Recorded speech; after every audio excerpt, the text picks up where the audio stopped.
So, here's the scoop. New research suggests that gray hair might actually be reversible. The study from NYU Langone Health found that it's not just aging per se, but a sort of traffic jam in our melanocyte stem cells, or McSCs, that leads to gray hair. Interesting. Wait, so the idea is that these stem cells are responsible for coloring our hair, right? Exactly, yeah. The McSCs travel between different compartments in the hair follicle. In a healthy scenario, they move back and forth, get a boost from proteins like WNT, and produce Right. pigment cells that color the hair.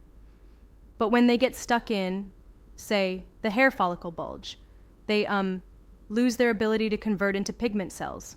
So it's like a natural experiment in cellular mobility? If they're not moving, they can't do their job? Exactly. It's like, imagine you have, a delivery truck that gets parked in a spot and never moves. It never delivers the package. In this case, the package is the pigment. When those McSCs can't travel, the pigment isn't delivered and you get gray hair. Yeah, that makes sense. But what's particularly exciting about this research is that it hints at the potential to reverse gray hair by restoring the mobility of these cells, isn't it? Right, exactly. The researchers suggest that if we can somehow prod or unstick these cells, get them moving again, they might resume producing pigment, meaning your hair could become colored again. That's quite promising. I have to ask though, don't you think there's a bit of a leap between mice studies and applying this to humans? Oh, definitely.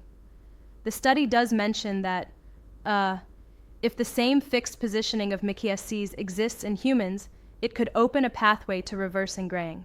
But it's still early days. We have to be cautious about extrapolating directly without more human data. Yeah, that's a valid critique. And it got me thinking, if the process is so dependent on cellular movement, could other factors like stress interact with this mechanism? That's a great question. While unrelated Harvard research says that stress speeds up hair regrowth patterns and aging processes, this study focused on the MTSC movement specifically. So, while stress might exacerbate the issue, it's really about how these cells lose their chameleon-like ability to reposition themselves within the follicle. Right, I see. It's almost like a dance inside our hair follicles, and when the cells miss a beat, you get gray hair. Exactly. It's like, imagine a dance troupe where some dancers get stuck backstage. They never join the performance. Without them, the show loses its color. That's a neat analogy. And if we create ways to help these cells get unstuck, then maybe we're looking at a future without premature gray hair, right? Yep, that's the idea. It's an exciting avenue for research, not just for aesthetics, but for understanding how adult stem cells work and why some fail earlier than others. Absolutely, very promising stuff overall. In the end, this study opens up a whole new field, suggesting that by restoring cell mobility, we might keep our hair, literally, full of color. Right, indeed. And it reminds us that sometimes the key to solving a problem is just getting things moving again. Yeah, that's pretty fascinating. It's always exciting to see how deep cellular processes can impact something as visible as our hair, isn't it? Absolutely. And who knows? In a few years, we may well have treatments based on this finding. It's a mix of science and a lot of hope. Definitely exciting to watch where this leads.